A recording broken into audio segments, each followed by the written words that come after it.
ঢাকা বরিশাল মহাসড়কের মাদারীপুর অঞ্চলে আজকে এই মুহূর্তে ট্যাকেরার দাঁড়িয়ে। ঢাকা বরিশাল মহাসড়কের এই জায়গাগুলো খুবই গুরুত্বপূর্ণ এবং প্রচণ্ড গতিময় একটা সড়ক।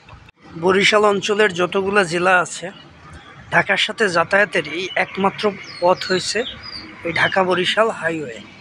এই হাইওয়েটা দুই সাইড দিয়ে এখনও কোনো সাইড রাস্তা বা সংযোগ সড়ক বা আপনার যেটাকে সার্ভিস লেন বলা হয় এই জাতীয় কোনো রাস্তার ব্যবস্থা তৈরি করা হয়নি।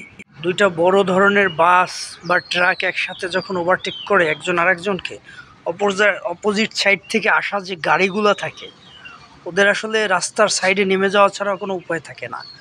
রাস্তার সাইডে তো আপনি কোনো জায়গা রাখেন নাই যে সেই জায়গায় নেমে দাঁড়িয়ে যাবে। আমরা বাইকাররা এই সময়গুলোতে প্রচণ্ড রকমের একটা ঝামেলায় পড়ে যাই। যদি কারো হাই স্পিডে বাইক চালায় সেক্ষেত্রে মারাত্মক ঝুঁকিপূর্ণ একটা সিচুয়েশন তৈরি হয়ে যায়। এটা দেখার দায়িত্ব মূলত সড়ক বিভাগের, বাংলাদেশ সড়ক ও জনপথ বিভাগের। তারা কতটুকু দেখতেছে জানি না। পদ্মা সেতু চালু হওয়ার পর থেকে ঢাকা বরিশাল মহাসড়কে যানবাহনের যাতায়াত অনেক বেশি মাত্রায় বেড়ে গেছে, কিন্তু সড়ক বিভাগ কেন জানি ঘুমিয়ে আছে। এই জায়গাগুলোতে যতটা ডেভেলপমেন্টের দরকার তারা সেই লেভেলের ডেভেলপটা আসলে করতেছে না। অনেক সময় হয় না যে ডেফিনেশনগুলা সবগুলা যে সঠিক হবে তা না, কিন্তু আপনি একটু খেয়াল করে আমার ভিডিওগুলো দেখলে বুঝতে পারবেন যে এইখানেই আপনাকে আমি এক্সাম্পল দিয়ে দিচ্ছি যে আসলে কেমন সিচুয়েশন তৈরি হয়। আপনারা তো দেখলেন দুইটা গাড়ি একসাথে ওভারটেক করলো, এই মুহূর্তে যদি অপোজিট কোনো সাইড থেকে একটা বাইক বা অন্য কিছু আসে, ওর যাওয়ার জায়গা কোথায়?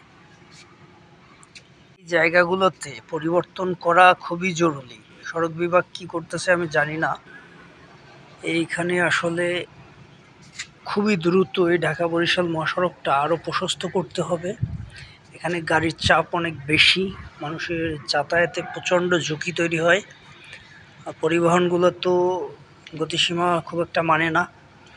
এই সিচুয়েশন থেকে বেরিয়ে আসতে হবে। অ্যাটলিস্ট সড়ক দুর্ঘটনা রোধ করতে হলে আমাদেরকে ভালো থাকতে হবে, সবাইকে ভালো রাখতে হবে। That's call new Bangladesh, make a new Bangladesh. Okay, thank you.